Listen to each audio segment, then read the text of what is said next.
Good morning. We had a little jam session going there for a moment. I was totally digging that. My name is Lisa Prantle, and it's my privilege to welcome all of you on live stream and in person to Heritage Universalist Unitarian Church. If you're here for the first time, I invite you to sign the guest book that is in the lobby. And I give you a special welcome. I know some of Les's family is here today, so maybe you could stand up for a moment and say hi to everyone.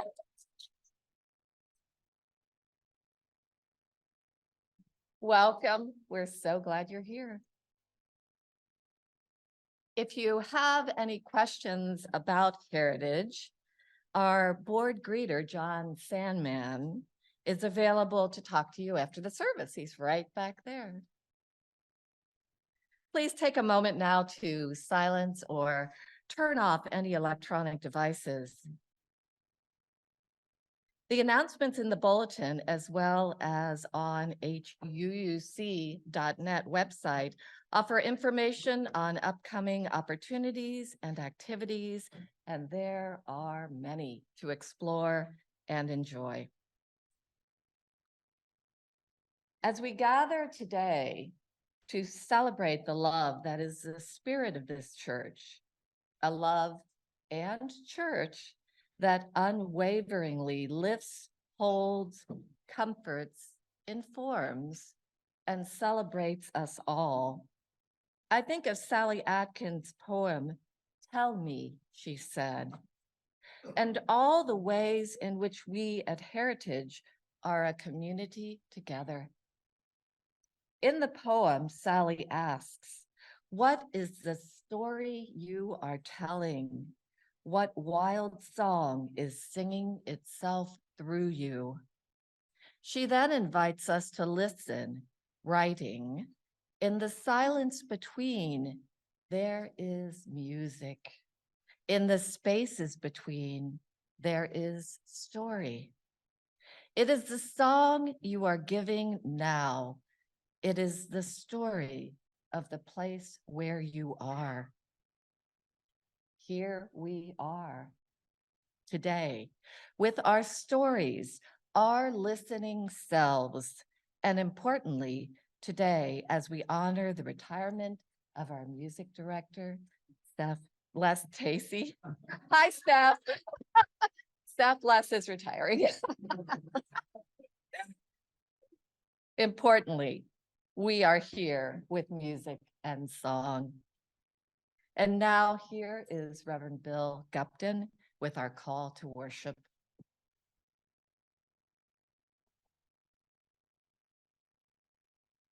The call to worship this morning is from Mark Nepo. We often underestimate the power of giving voice, but it is real and sustaining. It is the basis of all song. Giving voice is why prisoners break into song. It is why the blues are sung, even when no one is listening. It is at the heart of all hymns and all mantras. It works its healing not so much by being heard as by the fact that in giving voice to what lives within, even if it is the softest whisper, we allow the world of the spirit to soften our pain. In this way, the smallest moan is in itself a lullaby. In giving voice to what we feel, the darkest cry, when uttered with honesty, can arrive as the holiest of songs. Come, let us give voice to that which is within. Come, let us listen and appreciate the voices of others.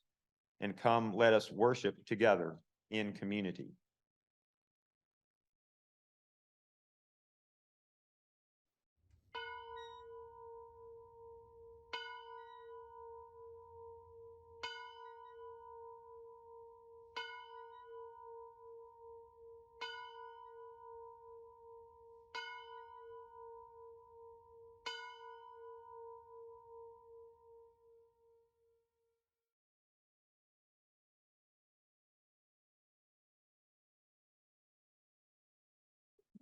Try again. She's got it. All right. Thank you.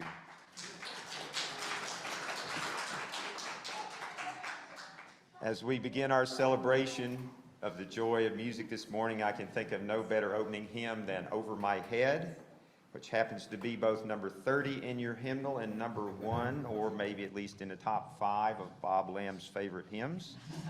Please rise in body or spirit and let the joy in your heart rise as well as we sing together Over My Head.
Anytime I change the verses from the hymnal, I should either not talk about the hymnal or I should warn you that they're changed. By this covenant, we affirm that love is the spirit of this church, the quest for truth is its sacrament, and its service is its prayer, to dwell together in peace, to seek knowledge in freedom, to serve humankind in fellowship, to the end that all souls shall grow into harmony with the divine. Thus do we covenant with each other and with God.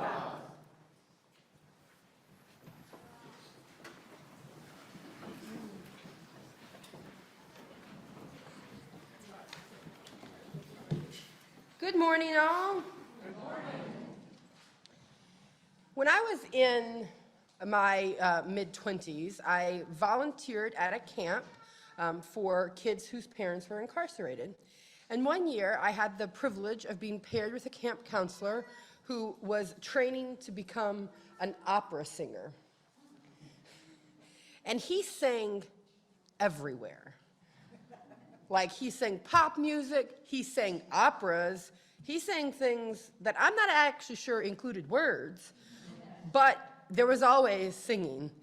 And so at some point in time, like halfway into the camp, he's like, Lacey, why don't you ever sing? And I was like, well, I can't sing because I can't sing. Okay, that's not like just something I'm saying. I love singing. I sing in the shower. How many people sing in the shower? All right, okay, I see you, all right. And I do sing at church, as long as I am not mic'd, because you all don't need that. And so while we were having this discussion, while he is singing and we were having this discussion, which happened often, he said, well, when you have children, you're going to have to sing. And I was like, what? I was like, right, you missed the I don't sing part of this story, right? And he's like, well, it's important that your children hear you singing, always. And I was like, well, that's not going to happen. Then I had Ben. And I would rock Ben, and all I could hear when I would rock Ben was that camp counselor telling me that you have to sing to your children. And so then I look at this tiny human being who Em and I raised Jewish, right? And I was like, what songs do I know how to sing? There are some hymns. Couldn't sing any of those. Not going to sing Amazing Grace to my tiny Jewish baby. So there is one song, one song that I can sing on my own without help or accompaniment. Let's hear it. All right, I'm going to do it. We are a gentle, angry people, and we are singing for our lives. I sing this to Ben every time I rock him. I make up verses. Sometimes we're not singing, sometimes we're breathing, sometimes we are sleeping, sometimes we are pleading. There are lots of things we can do that we are doing for our lives. And so now, Ben is 3.5, when it is time to sing, Ben says, Ema, sing Angry People. And I sing Angry People. And sometimes he says things like, Ema, sing the truck song. And I was like, Ema doesn't have the truck song. Ema has Angry People. Do you want truck song or Angry People? And if he says truck song, I'm like, we're going to have to do a mommy trade. So then I call Em, and Em comes and sings all the songs she can sing to him, some of which include the truck song, the bus song, the whatever, the jet plane song, which is sometimes a jet and sometimes a bus and sometimes a truck. Okay, so you get the point here. Okay. But I do sing to my child all the time. Hopefully he does not become an opera singer, because if so, whatever he learned from me is going to be bad to have to unlearn. But there is a power to singing in community, and there is a power to music. And I think, the reason why I can sing Gentle Angry People is because whenever I spent my young adult years as a queer activist marching with other queer young people and youth, this is what we sang over and over and over. And there is a part of that song that is written in my soul now, because I sang it in community, I sang it in struggle, I sang it in the hopes of making a better world. And this, I think, is one of the magical power of music for all of us, not just those of us like me who can't sing, right? That when we do a thing, it gets into us somewhere. It gets deep down into us somewhere. It writes something deep down on us somewhere. And those things are not things that we can unwrite. So the singing in community, it's not surprising to me that when you think of, I am a social movement scholar, right? So it is not surprising to me that when we think of social movements, we can think of the powerful music that comes out of social movements, because that work of singing together, being musically oriented together, is powerful. And I would say and it's not even just song. We Westerners are sometimes inclined to value the written word above all things. Words in the form of singing, we sometimes valorize more than other things. But just the constant beat of the heart in music, I became to value deeply whenever I organized with Indigenous folks. There is not always singing in Indigenous community, but there is always the beat of a heart, in a drum, in vocalizing, in the work together. Those moments of song, of music, they claim us. And to be in a place, in a community like this, where we let it claim us, is a powerful thing. So I will encourage all of you to sing, not just in the shower, but sing with children. If you have children, even if they are adult children, sing with them, sing to them. Even if you cannot sing on rhythm or on beat, that is okay. Because the magic of music It works. No matter how well you can do it, it works regardless. And in the trying, we gain something, not in the achieving. So this is a perfect Sunday for us to practice what I am preaching, right? Let us sing together, be in music together. Let us find our rhythm together. And as we're not going to leave just yet, because there's something before we're going to sing the kids out. But when we sing the kids out, know that our kids will also be doing the work of community in music together today as well. So even though we might not all be in this one space, we will all be celebrating the power and value of music in our community together.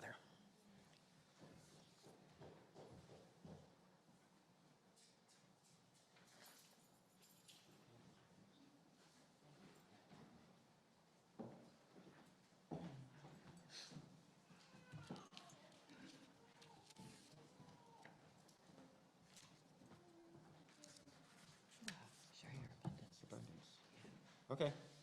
I was wrong. Les? Not Steph, Les.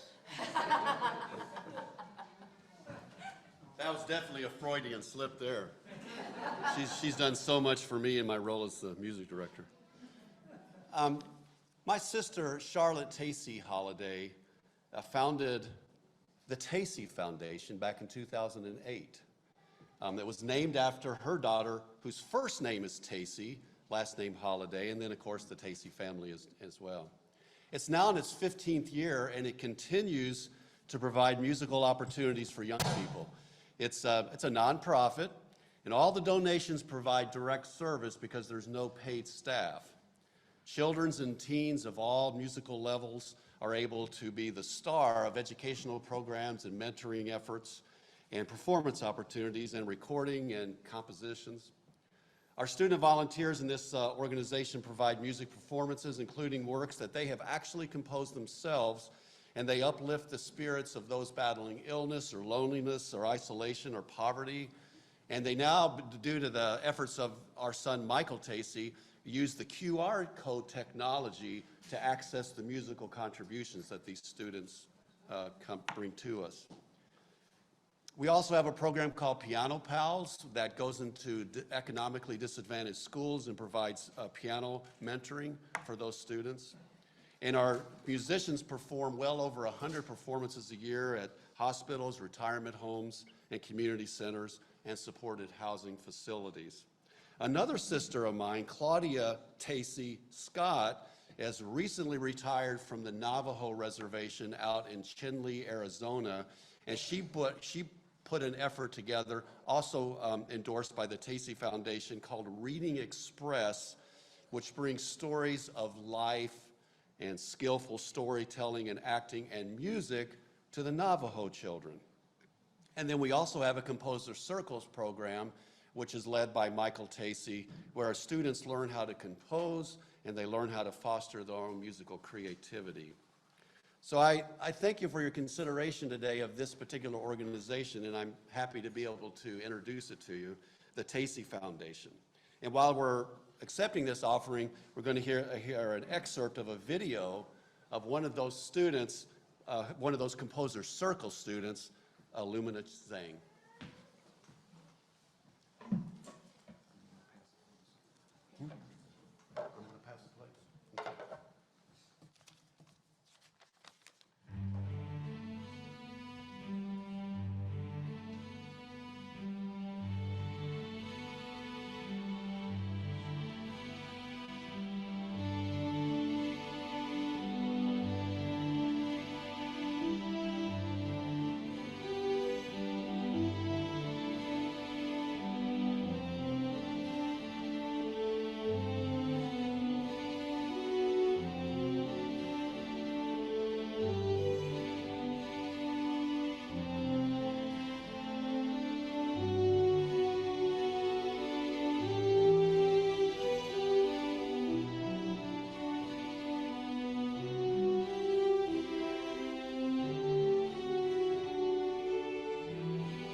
many of you know, I'm sort of committed to pointing out moments of non-coincidence when they happen. So at the start of that video with the turtle going into the sea, this weekend, we got a call last night from our son Patrick, who's living and working in Malaysia. And this weekend, he's been volunteering with a turtle release program. And he's sent us videos of baby turtles, of big ones like that laying eggs that he's been doing this weekend. And I was just like, wow. As Lacey said, the kids today are going to be learning some music and playing with some music with the wonderful Charlotte Laughlin. Hi, Charlotte, back in the back corner. So Charlotte, Lacey, and kids, we're going to sing you on your way. Words will appear. Read children's benediction.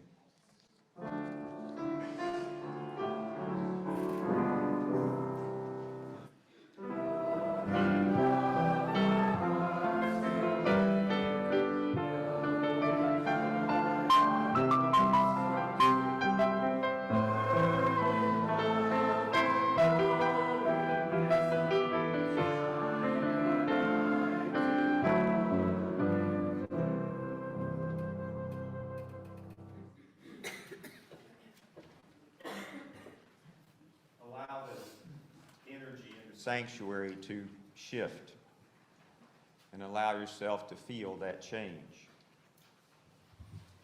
Allow yourself, whether you are here in the sanctuary or on Zoom, to slow your breathing, to settle your body, to quiet your mind, and to prepare for a time of prayer and centering. Spirit of life, eternal cycling of energy, of which each of us is a part. May we feel your stirring, your vibration, your rhythm in our hearts, in our bodies, in our voices, in our eyes and ears this morning.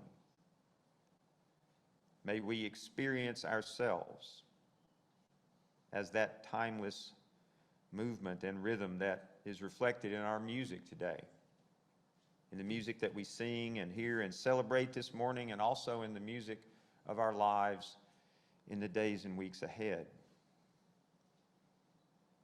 Let us be reminded of the changes, the transitions that we lift up in our time together here.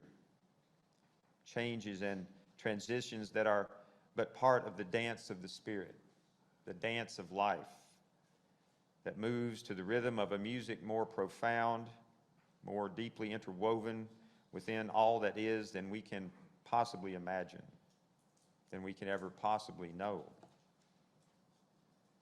Let us lean into those transitions and trust that they are a beautiful and necessary piece of that larger musical score, which is the harmony of the heavens. Spirit of life, come unto us, sing in our hearts all the stirring of compassion, and let our compassion awaken in us that larger love to which we commit ourselves individually and collectively today. This we pray, this we ask, this we sing in the name of that love. Amen, Ashe, Shalom. Now let us continue our inward journey for another moment in a time of reflection and shared silence.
May we honor the spirit of life in each and in all.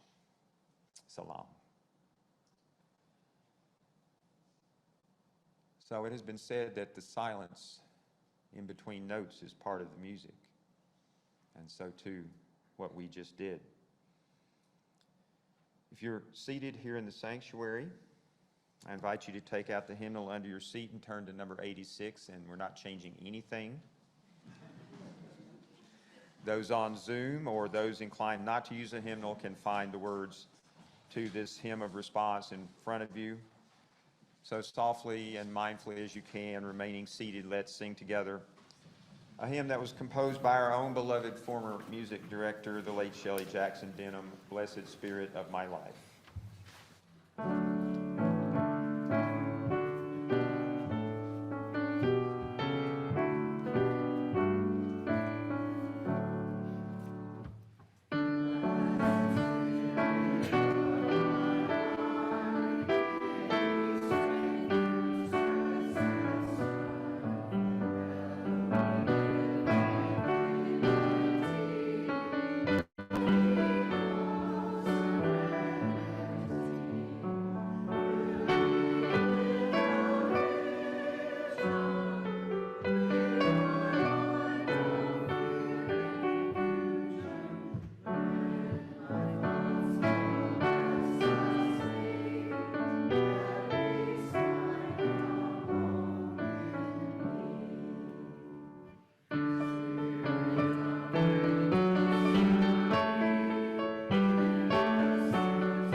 Amen.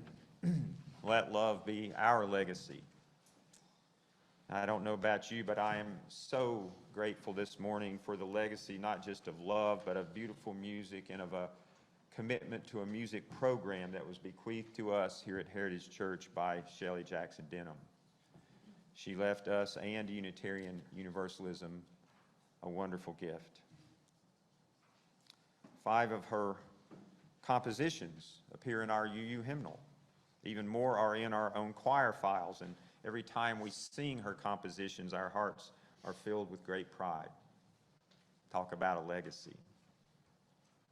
So today, as we celebrate the joy of music, we recognize that, like all great art forms, music has the power to inspire and uplift, to open the human heart, to, in the words of our call to worship earlier, give voice to emotions and experiences that are often, frankly, beyond words. No less a thinker than Plato once wrote, "Music gives a soul to the universe, wings to the mind, flight to the imagination, and life to everything." Khalil Gibran called it the language of the spirit. But perhaps my favorite statement about music actually comes from comedian Robin Williams, who said, "Music is God's little reminder that there is something else besides us in the universe, a harmonic connection between all living things." So today we sing out and give thanks for music and for those connections, for those threads of harmonic interconnection that weave us together with others, past, present, and future. The great Universalist preacher and theologian Forrester Church once described faith as the cathedral of the world, a cathedral with many differently shaped and variously colored windows. You can almost picture the stained glass windows in your mind, windows through which people in all times and all over the world have caught glimpses, just glimpses, mind you, of the sacred, the divine, or God by whatever name. He described the divine as that light, let's say of a bright sunny day, that shines through the windows of the cathedral of the world.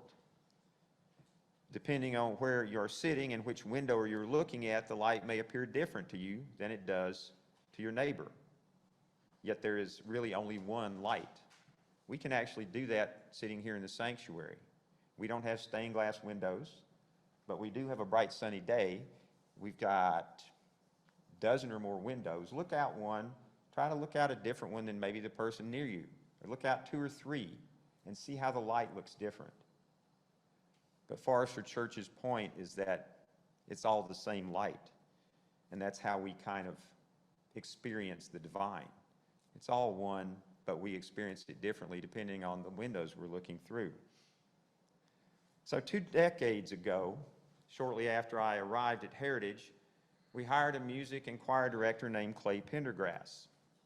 Like many of our church musicians have over the years, Clay composed a hymn for us. But it was also a hymn for the wider UU world because it was part of a UU hymn writing contest. Far too much time has passed since we last sang Clay's hymn, but today, as we celebrate a long line of heritage musicians, today is the perfect day for us to reintroduce Clay's hymn, One Light Through Many Windows. I invite you to rise as you are moved to do so. While we sing this inspirational hymn, you'll see the words, and I'll ask Les to play it through once for us because we might not remember it, and there's a lot of visitors here. So, One Light Through Many Windows by former music director Clay Pendergrass.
Thank you for singing that. I just love that hymn.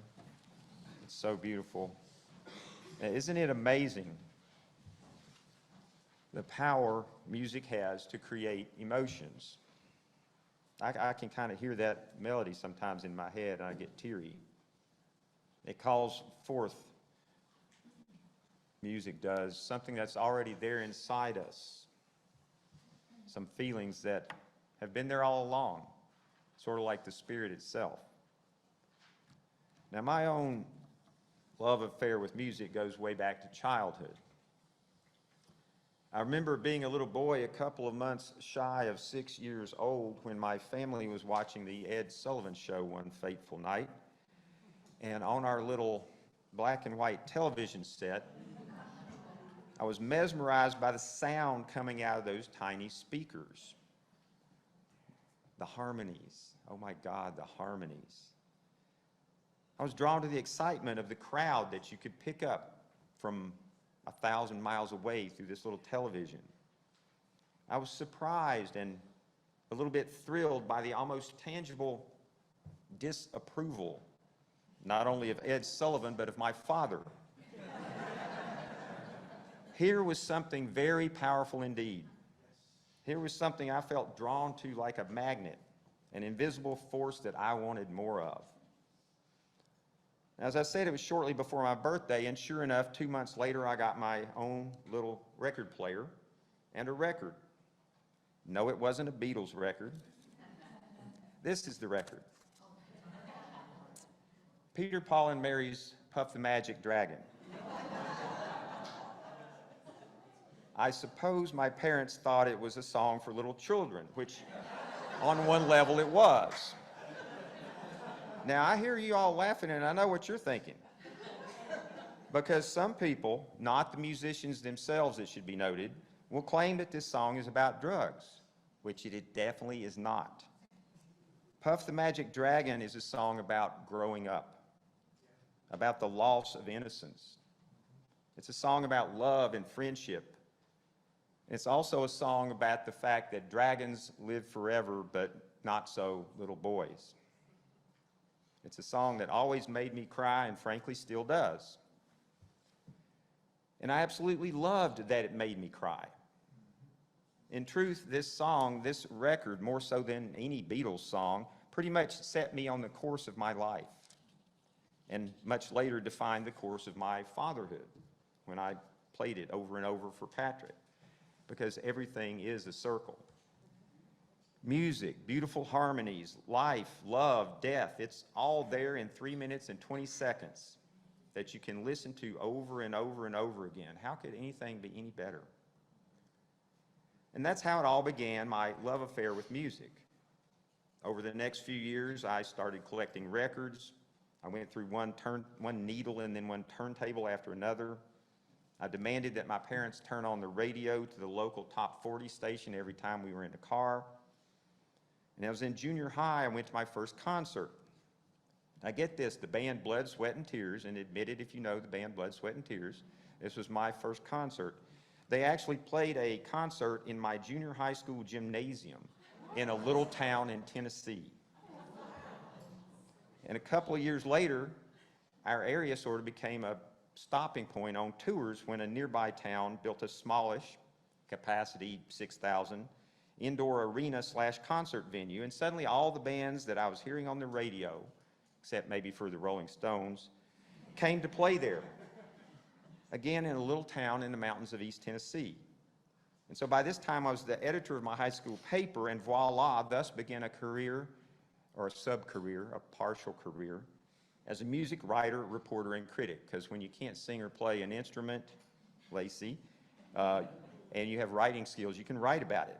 So I got to see all the rock bands that came to the area for free. I got to write about them. I got to interview them. This continued in college, where I also fueled my passion by taking a course called Rock Music Appreciation. Yes, I have college credit in rock music appreciation. I brought a couple of old articles from interviews and reviews of concerts and stuff. And yes, I need to go through my house and clean out some things, but hey, they make good props for my new job. So through writing about music, I eventually became the manager of a couple of local bands when I was a young man living in Atlanta. Nobody you've ever heard of. But I did run in circles where I often rubbed elbows with musicians that you have heard of. And those were very heady times indeed. But the point is, and this is what fed my soul, I was immersed day in and night out in music. And though I no longer go to clubs several nights a week in order to see up-and-coming young bands, and though I no longer listen to music from the moment I get up to the moment I go to bed, I do still crank up the radio, now satellite radio, when I'm in the car. I don't sing in the shower, but I sure sing in the car. And I can still be moved to tears by a song I haven't heard in years. Songs that, in fact, I can hear in my head and play on demand in the mental jukebox that I have right here. Because like Kiki D sang as we were gathering this morning, I've got the music in me. I still do. And for that, I'm eternally grateful. And I know there's a lot of other people in this sanctuary and on Zoom who have the music in them too. And I'm so grateful to be the minister of a church where music is such an integral part of the worship experience in the life of the congregation. There's actually a through line that runs from Shelley Jackson Denham to our beloved Connie Booth, to Clay Pendergrass, to Matt Quick, to Steve and Sherry McCamley and their daughter Erin, to Les Tacey, to today, to this very day that we celebrate the joy of music in our lives and in the life of our church. Now, I don't know when it was that church choirs first became a thing, so I can't tell you for sure when the First Universalist Church of Cincinnati had its very first choir, but I can say that for generations now, there's been an ebb and a flow, a rhythm, the church year that has included our choir. And today is the last Sunday of the season for our current choir. And for their final appearance of the church year this morning, they're going to sing for us not one but two pieces, both composed by HUC musicians. The first is titled Be a Song, written and composed by Bruce Bowden, who officially joined the church just 2 weeks ago. And then the second will be Today I Can, written and composed by choir director Steve McCamley, and as far as I know, the second time it's been sung. So Steve, Les Choir, Pete, we love you all. We can't wait to hear this. Take it away.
Yes, thank you, Bruce. Well, while the choirs are rearranging behind me here, I want to talk just a few words about why the words "today I can" are significant. Today, not tomorrow, not next week, not someday, but today. So sense of urgency. I. How many times have we thought, I do this quite often, about an issue or a problem, and I think to myself, well, somebody ought to do something about that.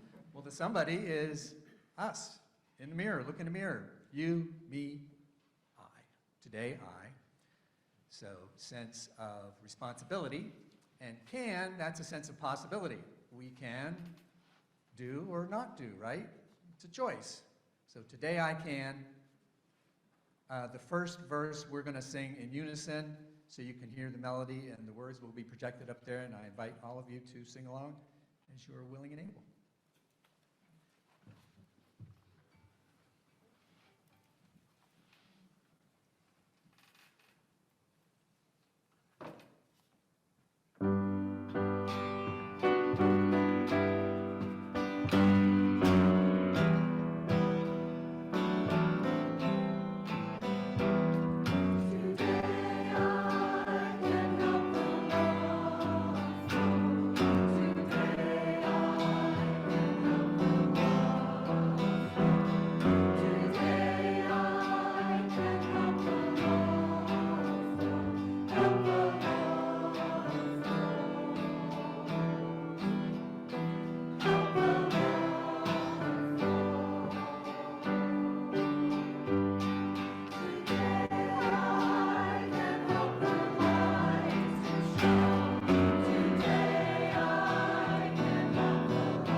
Now they're dancing.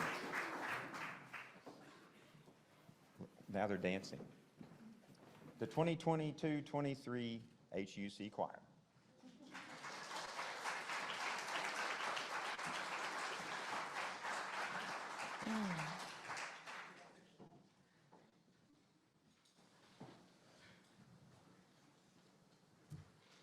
If feels almost impossible to move on from that last song. Thank you. A beloved tradition at Heritage is candles of community.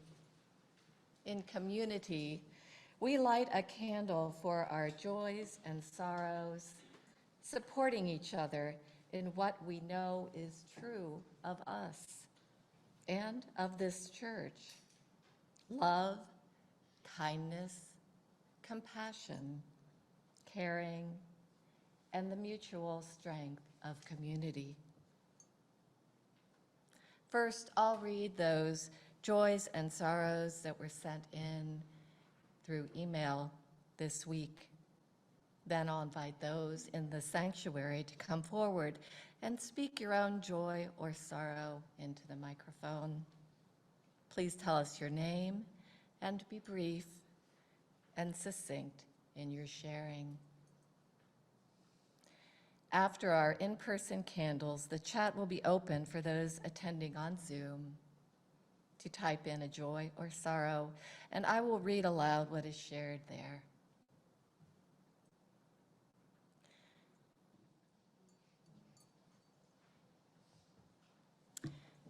Finally, we'll light one last candle to honor the joys and sorrows that are in our hearts that are too tender to share.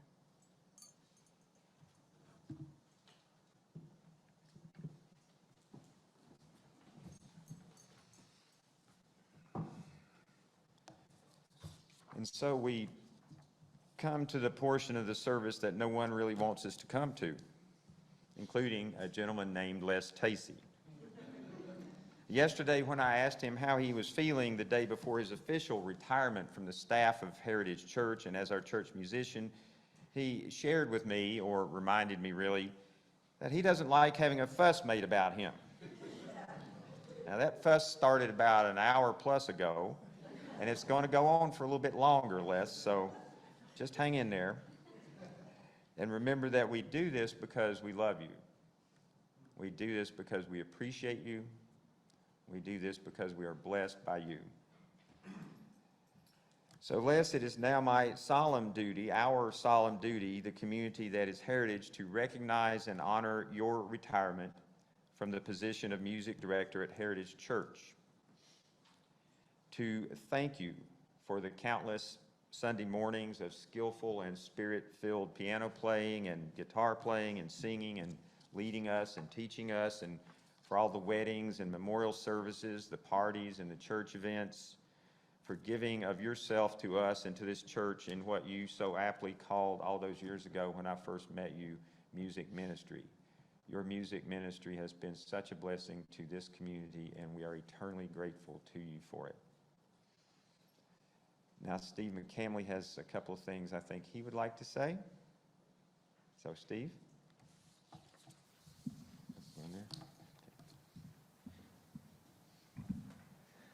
It's easy for me to memorize a song, not nearly so easy to memorize remarks. So I'm going to read them. Short, I promise. I first met Les 9 years ago when our daughter Erin became the choir director here, and Sherry and I started coming to services at Heritage. I was quickly very impressed by his amazing talents as a piano player, accompanist, singer, and guitar player. Les is a true Renaissance man, able to do many things very well. He's comfortable with and good at many different genres of music: classical, folk, pop, jazz, hymns. He's also an extremely creative artist. He has a knack for choosing just the right song to set a mood or to match a mood. At just about every service that I've been to that Les has played at over the years, I've thought to myself, that was a really pretty song. Or what was that piece he played during Sharing Our Abundance? Or how did he put those songs together into a medley? Les is a consummate professional, always on time, prepared, flexible. He has set a very high bar for excellence in the music program at Heritage with his talents and skill. Don't be fooled by how easy Les makes it look. What he does well is really hard to do. Les helps everyone he works with sound as good as possible, including me. But in addition to being very good at what he does, Les is a very good person. He is a gentleman or gentleman. Thoughtful, kind, patient, funny, generous. What a rare and wonderful combination. Speaking of a wonderful combination, any thoughts about Les must include his lovely wife, Steph, who helps and supports Les in numerous ways. It is inspiring to see them work as a team to make things better wherever they can. It has been a privilege to work so closely with Les for 6 years, collaborating together to help Heritage Choir and congregation make a joyful noise. Les has contributed immensely to making Heritage worship services special and to making Heritage a special community. We have been so fortunate and blessed that he has shared his talents with us for many years. Sherry and I will do our best to uphold the tradition of excellence that Les has established. And the good news is that even though Les is retiring as music director, he will continue to share his musical gifts with us by singing in the choir and occasionally being a sub-music director at a service. Thank you, Les, for all you have done and will continue to do for us.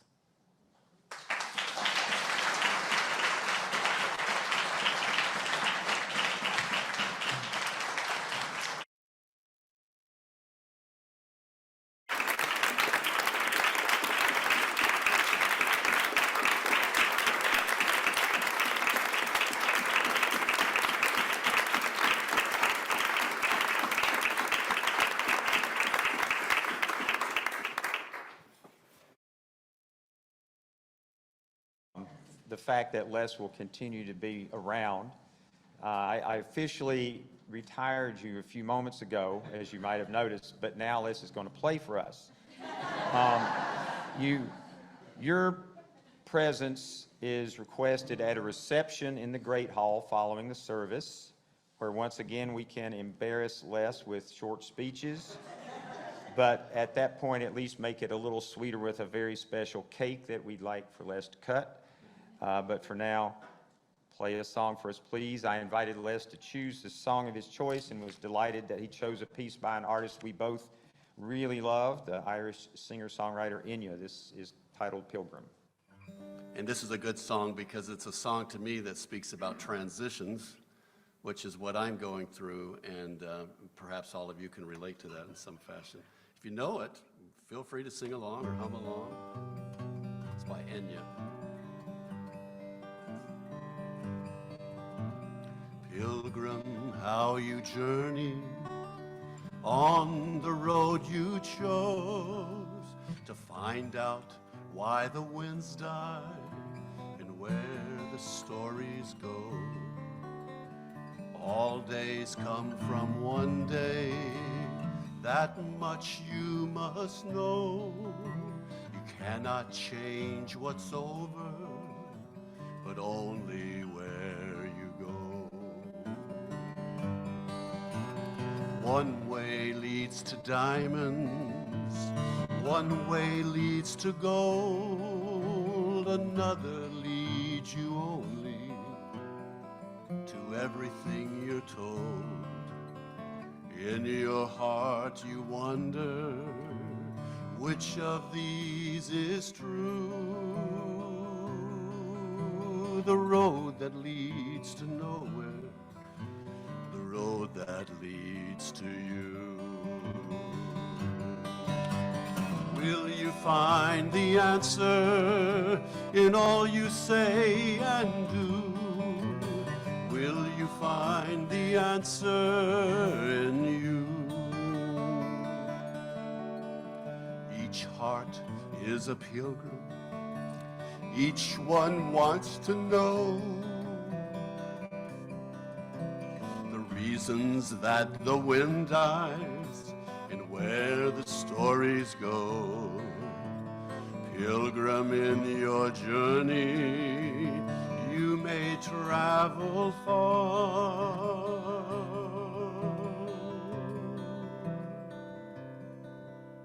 for pilgrim, it's a long way to find out who you are. Pilgrim, it's a long way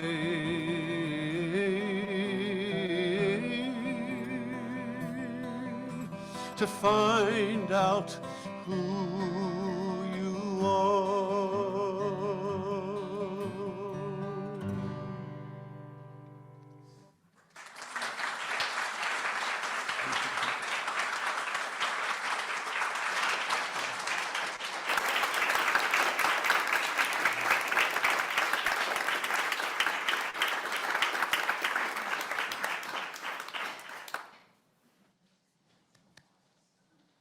last 9+ years, Les, you've helped a lot of us find out a lot about ourselves, and I hope we've returned the favor.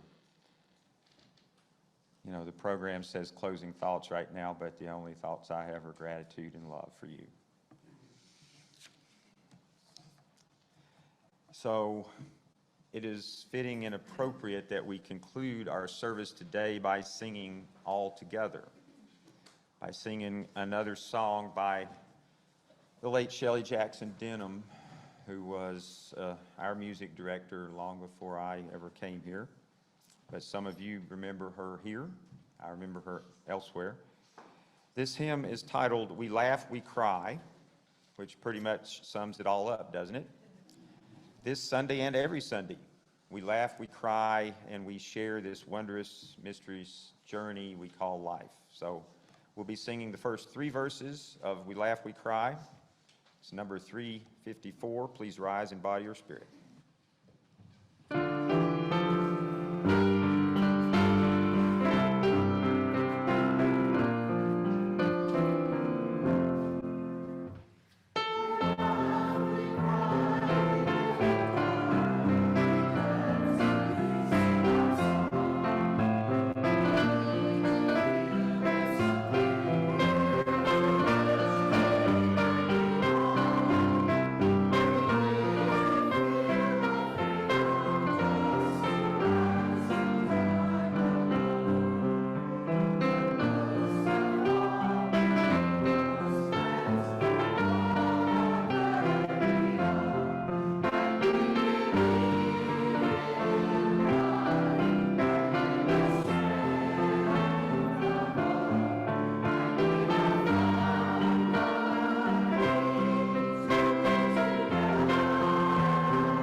If you would, and if you're so inclined, please join hands with someone near you for our benediction.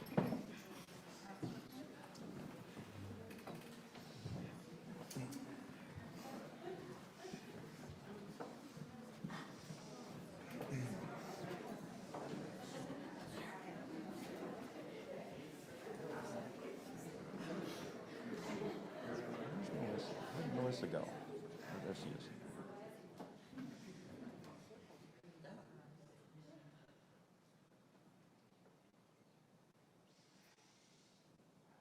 May the Spirit of life, that each of us possesses, flow from one to the other. May it stay with us. And bring us peace and harmony. Until we meet again. Amen. Those here in the sanctuary, let's meet again in the Great Hall and continue honoring